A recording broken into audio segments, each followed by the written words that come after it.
बिस्मिल्लाहिर्रहमानिर्रहीम अस्सलाम वालेकुम। Welcome to the farming tips में शाहिद अली अबान की जानिब से खुश आमदीद। व्यूअर्स, आज हम आपको एक ऐसे फार्म पे लाए हैं जिन्होंने अपने फार्म को मॉडर्नाइज़ करने की कोशिश की है। इसमें तमाम चीज़ें मॉडर्नाइज्ड तो नहीं है, लेकिन बहरहाल रवायती फार्म से ये फार्म ज़रा हट के है और इसमें बहुत सारी चीज़ों को प्रोफेशनल तरीके से करने की कोशिश की गई है। अगर आप गोट फार्मिंग का इरादा रखते हैं तो इनके काफ़ी सारे आइडियाज़ ऐसे हैं जिनसे आप इस्तेफ़ादा कर सकते हैं। तो चलिए आपको इस फार्म के मुख्तलिफ हिस्से दिखाते हैं और उनके पर्पजेज़ दिखाते हैं। ताहम ये बात ज़रूर याद रखिए कि दुनिया में गोट फार्मिंग अहीर दर्जे तक तरक्की कर चुकी है। लिहाजा अगर आप अपने सिस्टम को मॉडर्नाइज़ करना चाहते हैं तो इसको भी देखें और इसके अलावा मज़ीद जिद्दत को देखें और फिर इसके बाद एक मॉडर्न गोट फार्म बना के उसमें से अच्छे तरीके से मुनाफा हासिल करें।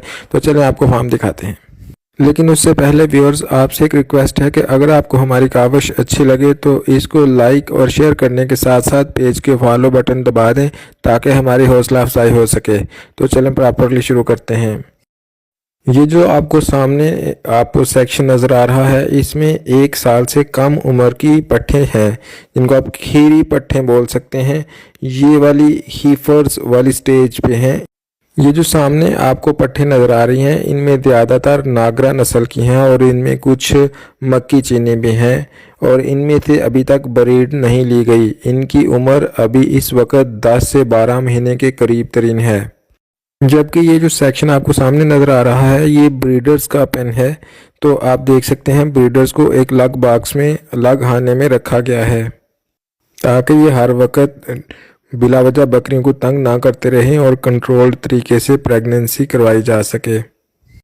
ये अब आपके सामने मेन शेड का डिज़ाइन है। शेड की छत को ज़मीन से 7 फुट ऊंचाई पर रखा गया है और इसको 7 फुट ऊंचा रखने का मकसद यह है कि इसके नीचे जाके सफाई आसानी से हो सके और इसकी वक्त ज़रूरत नीचे वाली जगह को इस्तेमाल भी किया जा सके। और इस शेड के छत की साइज़ 35 बाई 40 के करीब है। अब हम आपको इस शेड के बनाने का मकसद और किन किन फ़वाद को मद्देनज़र रखते हुए ये शेड बनाया गया और इसके पीछे कौन सी सोच कार फरमा है वो बताएंगे। तो चलें शेड के अंदर चलते हैं। ये जो आपको बकरियां नज़र आ रही हैं ये ज़्यादातर गुजराती नस्ल की बकरियां हैं। इनको देसी बकरियां भी लोग बोलते हैं। इसके अंदर शुतर मुर्ग को शौकिया तौर पर रखा गया है। ताहम इससे एक बात तो यह है, ये एक दोस्ताना माहौल में रहने वाला परिंदा है जिसको बाकी परिंदों से कोई मसला नहीं होता और बाकी परिंदे भी इससे किसी नुकसान को महसूस नहीं करते, लिहाजा वो इनके अंदर रखा जा सकता है। तो चलें अब आपको इनके खाने की जगह और पानी पीने की जगह के बारे में बताते हैं। चारे वाली खुरली के साथ ही पानी का इंतजाम किया गया है और इसमें ऑटो वाटर सिस्टम लगाया गया है। बकरियां पानी पी लें तो इसमें ऑटोमेटिकली पानी की फिलिंग हो जाती है। जबकि खुरलियों में साइलेज और हे सब कुछ इस्तेमाल किया जा सकता है। जबकि मौसम गर्मा में इनकी सहूलत के लिए फ़ैन्स का भी बंदोबस्त किया गया है। जब इनको गर्मी लगे तो फ़ैन्स भी ऑन कर दिए जाते हैं। छत की मिनिमम हाइट शेड के लेवल से 10 फुट के करीब रखी गई है। इसमें जो हीट रेजिस्टेंट मटेरियल इस्तेमाल किया गया है तुर्की मेड है। इससे सूरज की हीट नीचे नहीं आती। ना सिर्फ ये कि हीट नहीं नीचे आती, ये मौसम सरमा में भी मुफीद है। ये बहुत ठंडा भी नहीं होता, यानी इससे हीट का गुज़र मुश्किल होता है। ना सर्दी नीचे आती है ना गर्मी। मौसम को नॉर्मल रखने में काफ़ी मददगार होता है। जबकि बकरियों को नीचे बैठने के लिए लकड़ी का फर्श मुहैया किया गया है और इसके दरमियान दर्जें रखने का मकसद ये है कि इनकी मेंगनियां और इनका पेशाब नीचे बह जाए और फिर नीचे से सफाई की जा सके। जबकि शेड के इस हिस्से में सफाई हो सकती है 2 दिन पहले भी ना की हो, लेकिन आपको यहाँ पे गंद पड़ा हुआ नज़र नहीं आ रहा होगा। उसकी वजह ये पैसेज सिस्टम है। जबकि लकड़ी पे बैठने की वजह से ये जानवर अपने आप को आसानी में महसूस करते हैं। ये बात तो आप समझ ही सकते हैं कि जिस चीज़ को जितनी सहूलत मुहैया की जाए वो उतनी सेहतमंद होती है। तो इन बकरियों को बैठने के लिए मैक्सिमम अच्छी फैसिलिटेटेड जगह प्रोवाइड करने की कोशिश की गई है, जिस वजह से ये इंतहाई आरामदेह महसूस करती हैं। ताहम मुझे ज़ाती तौर पे इसमें एक छोटा सा फॉल्ट ये नज़र आया है कि आने वाले वक्त में ये लकड़ियाँ कुछ ना कुछ नमी होने की वजह से इनके लेवल में फ़र्क आ सकता है, जिसकी वजह से जानवरों को बैठते हुए कुछ लकड़ियाँ नीचे से चुभ भी सकती हैं। यानी इनके कोने या एजेस जिसे आप कहें वो जानवरों को उनकी स्किन के ऊपर चुभने का भी खदशा हो सकता है आने वाले वक्त में। इसके साथ साथ जो छत में ग्लास वूल लगाया हुआ है ये भी बकरियों की मैनेजमेंट को काफ़ी आसान बना रहा है, जिस वजह से शरह अमवात इन बकरियों में पिछले 1 साल के दौरान 0% रही है।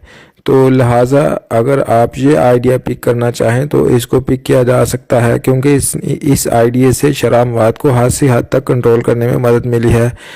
छत ग्लास वूल की और नीचे लकड़ी वाली जगह बैठने वाली, और उसमें से इनके मेंगनियों और पेशाब के ऑटोमेटिक पैसेज का सिस्टम, ये इंतहाई अहम बातें हैं।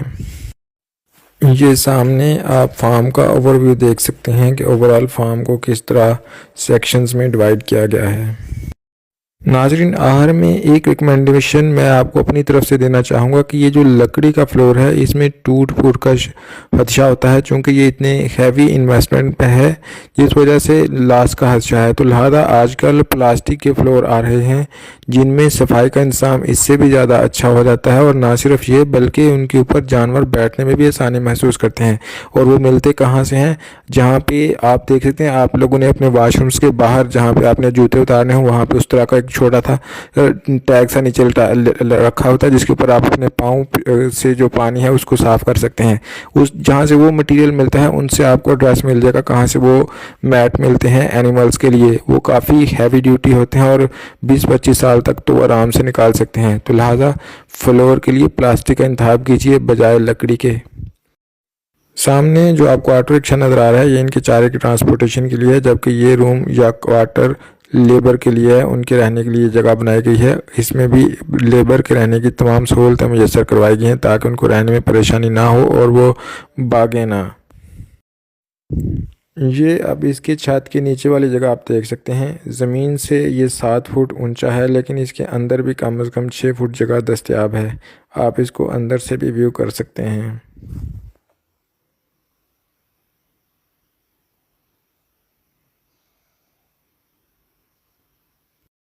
और इससे फ़ायदा ये लिया जाता है कि ये जो फुजला नीचे इकट्ठा पड़ा रहता है 4-6 माह के बाद या साल के बाद जब भी फसल में काश्त करनी हो तो यहाँ से फुजला उठा के खेत में मुंतकिल किया जा सकता है और इसको स्टोर करने में मसला नहीं होता, और इससे इसकी फर्मेंटेशन अच्छी हो जाती है जिससे फसलें भी अच्छी होती हैं।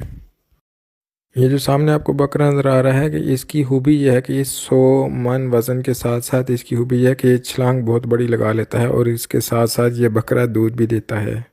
ये आप सामने अपने देख सकते हैं।